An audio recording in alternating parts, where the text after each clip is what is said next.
The vibrant drum beats resonated through the cool evening air, a rhythmic celebration that seemed to pulse with the heartbeat of a joyous community. Laughter, rich and full, intertwined with the melodies of traditional songs, creating a symphony of love and culture that enveloped the neighborhood. Guests danced with abandon, their vibrant attire glimmering under strings of soft golden lights, while the savory aroma of freshly cooked jollof rice, fried plantains, and spicy stews wafted through the air, inviting even the night to celebrate. This was no ordinary gathering. It was the wedding of Marcus and Amara, a union that was as much a celebration of their love as it was of their heritage. Marcus stood near the center of the celebration, his hands resting on his new bride's waist as they swayed together to the music. Amara's white lace gown, accented with golden embroidery and a bold gele wrapped elegantly around her head, caught the soft glow of the lights. Her radiant smile outshone even the stars overhead. The couple had spent months meticulously planning every detail of their wedding to reflect their roots, blending the traditions of Marcus's Ghanaian ancestry with Amara's Nigerian heritage. For them, this wasn't just a ceremony. It was a tribute to where they came from and a promise of the life they would build together. Children darted between tables, giggling and playing tag, while elders shared stories of their own unions, their voices thick with nostalgia. Friends and family toasted to the newlyweds with glasses of palm wine, their words blending seamlessly into the tapestry of celebration. It was a night of unity, love, and pride. A night to remember. But just across the street, behind the tightly drawn curtains of a prim white house, a pair of narrowed eyes glared at the festivities. Karen's jaw clenched as she paced the length of her immaculately decorated living room, her perfectly coiffed blonde bob bouncing slightly with each step. She had lived in this neighborhood for 20 years, and in her opinion, it had been a quiet, orderly place.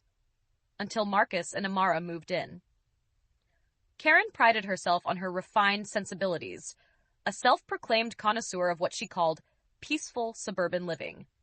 To her, the vibrant wedding was nothing short of an assault on everything she held dear. The music was too loud, the dancing too chaotic, and the food, emitted unfamiliar smells that she found deeply unsettling. She wrinkled her nose at the thought. How can they be so inconsiderate? Karen muttered, folding her arms tightly across her chest. It's nearly 8 p.m., for heaven's sake. In truth, Karen had been irritated with Marcus and Amara from the moment they moved in. They were too friendly, always smiling and chatting with the other neighbors, hosting barbecues and inviting the entire block to join. It was as though they were determined to disrupt her carefully curated bubble of isolation. But tonight, Karen decided they had gone too far. The final straw came when a particularly lively cheer erupted from the wedding party as the newlyweds shared their first dance. Karen's face twisted with indignation as she snatched her phone from the coffee table. Her fingers jabbed at the screen as she dialed the non-emergency police line. Yes, hello. I'd like to report a disturbance, she said, her voice dripping with feigned concern. There's a very loud party happening across the street. It's been going on for hours. I'm worried about, safety issues. Karen's complaint was met with the usual protocol, and within minutes, the flashing blue lights of a police cruiser disrupted the warm glow of the wedding lights.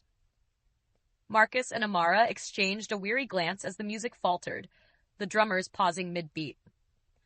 A hush fell over the gathering as two officers approached the gate, their postures stiff and formal. The couple stepped forward, hand in hand, their smiles unwavering despite the obvious attempt to mar their celebration. Marcus greeted the officers with calm politeness, explaining that they had all necessary permits for the event, and that the wedding would conclude within the agreed time. Amara's voice was steady and firm as she spoke of the importance of the occasion, her words a quiet reminder that this night was about love, not disruption. Behind the officers, Karen watched from her front porch, her arms crossed and her lips curled into a smug smile. She felt vindicated, certain that she had finally put an end to the nonsense. But her satisfaction was short-lived. As the officers inspected the scene, they found nothing out of order, only a group of joyful people celebrating a union that was both beautiful and lawful. They nodded their approval and left, their blue lights fading into the distance. The crowd erupted into cheers and applause, the music resuming with renewed vigor.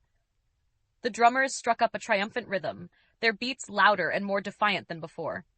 Amara's uncle raised a toast, his booming voice carrying a message of resilience and unity. Nothing can dim the light of love. Karen, now fuming, retreated into her house, slamming the door behind her. From her window, she could still hear the music, the laughter, and the cheers of the guests. Her actions had done nothing to dampen the spirit of the celebration. If anything, they had only strengthened the bonds of the community. As the night wore on, Karen's neighbors began to see her in a new light. Whispers of her complaints spread among the guests and the surrounding homes. Many had grown tired of her constant griping and thinly veiled prejudice. They saw Marcus and Amara's wedding for what it was, a beautiful, heartfelt expression of love and culture. And they saw Karen's actions for what they were, petty and spiteful. When the celebration finally wound down and the last of the guests departed, Marcus and Amara stood on their porch, their arms around each other. The night had tested them, but they stood resilient, buoyed by the love of their family, friends, and community. Across the street, Karen sat in her darkened living room, her sense of triumph replaced by a simmering bitterness. She had tried to ruin their special day, but all she had succeeded in doing was isolating herself further. And as the faint strains of a lullaby drifted from the newlyweds' house, Karen was left alone with nothing but the weight of her own discontent. The scent of jerk chicken sizzling on the grill was intoxicating, mingling with the rich aroma of gumbo simmering in a heavy pot. Customers filled the cozy restaurant, their voices rising in a cheerful hum as they shared plates of vibrant dishes that spoke of home, heritage, and love. Marcus and Amara, owners of the now thriving cultural eatery, moved through the space with practiced ease. Marcus chatted with regulars, his booming laugh echoing through the room, while Amara darted between tables, her warmth making every guest feel like family. It had been 2 years since their wedding, 2 years since that unforgettable night of joy and confrontation. Their restaurant, the Heritage Table, had become the heart of the community, a place where people came not only for the food, but for the connection it fostered. It was the embodiment of everything Marcus and Amara believed in: unity, tradition, and resilience. But today, as Amara wiped her hands on her apron and glanced toward the kitchen door, she felt a flicker of unease. Behind the counter, Karen stood nervously, her arms wrapped tightly around herself, the lines of her face deeper than they had been when they last saw her. Gone was the perfectly styled bob and tailored clothes. Now her hair was pulled back in a haphazard ponytail, and her blouse was slightly wrinkled. Her eyes darted around the restaurant, taking in the vibrant colors, the smiling faces, and the overwhelming sense of warmth. She was clearly out of place, and she knew it. Amara exchanged a glance with Marcus, who shrugged and motioned for Karen to join them in the back office. As they sat around the small wooden table, Karen hesitated, wringing her hands. Finally, she spoke, her voice barely above a whisper. I need a job." The words hung in the air, heavy with the weight of humility. Karen explained, her voice cracking as she detailed the series of misfortunes that had led her here. The pandemic had hit her hard. She'd lost her office job, and with her savings dwindling, she was on the verge of losing her home. Desperation had driven her to apply for the dishwasher position at the Heritage Table, the last place she ever thought she'd find herself. Amara studied her, her expression unreadable, while Marcus leaned back in his chair, his arms crossed. They hadn't forgotten what Karen had done, the way she had tried to ruin their wedding, the disdain she had shown for their culture. Yet as Karen sat before them, visibly humbled, something in Amara softened. "Why here?" Amara asked quietly. "Why our restaurant?" Karen's gaze dropped to her lap. "I've heard people talk about this place, about how kind you are, about how you give people chances. And I just need a chance." For a long moment, there was silence. Marcus tapped his fingers on the table, his jaw tightening. Amara knew what he was thinking. Karen didn't deserve their help. But Amara also knew what she believed, that compassion was the strongest response to hate. She reached over and placed her hand on Marcus's, a silent request. "We'll give you a chance," Amara said finally, her voice steady. "But this isn't just a job. If you're going to work here, you'll need to learn about our culture, our food, and what this place stands for. It's more than just a restaurant. It's a community. Karen's eyes widened in surprise, a flicker of relief crossing her face. "Thank you," she whispered. The first few weeks were difficult. Karen moved awkwardly through the bustling kitchen, her discomfort palpable as she struggled to keep up. The chefs spoke to her with a mix of curt instructions and gentle corrections, their patience often wearing thin. But Karen kept her head down, washing dishes and cleaning surfaces without complaint. What surprised her most, though, were the smells. The rich, complex aromas of the food. The dishes she once dismissed as unfamiliar now intrigued her. One afternoon, as the line cooks prepared a batch of gumbo, Karen hesitated near the stove.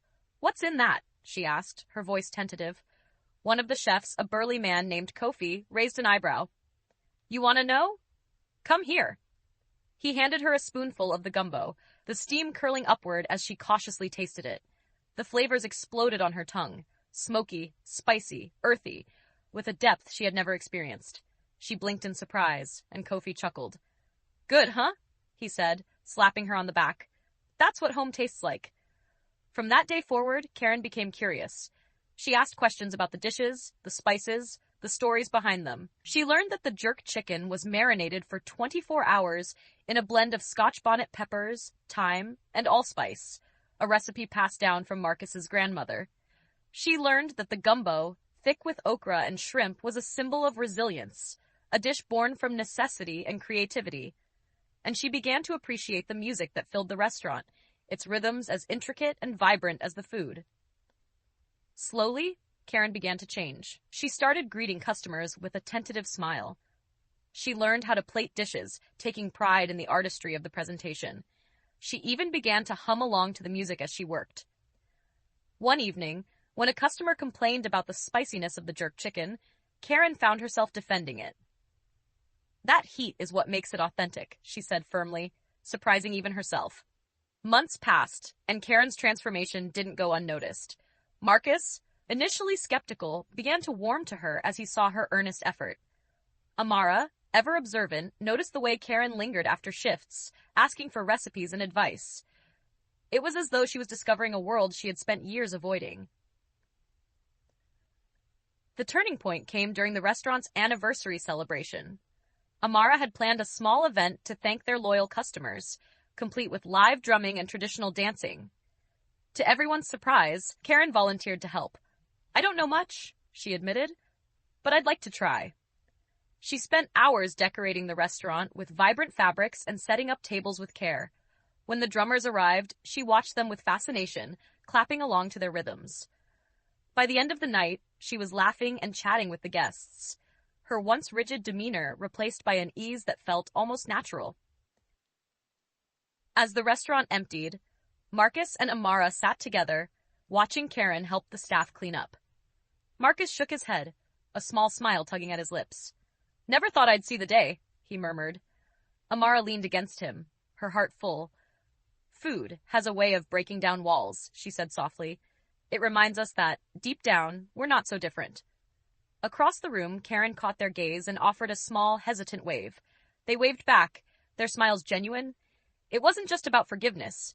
It was about growth, about the possibility of change. And for Karen, it was the beginning of a new chapter, one filled with flavors, music, and the community she had once tried to shut out.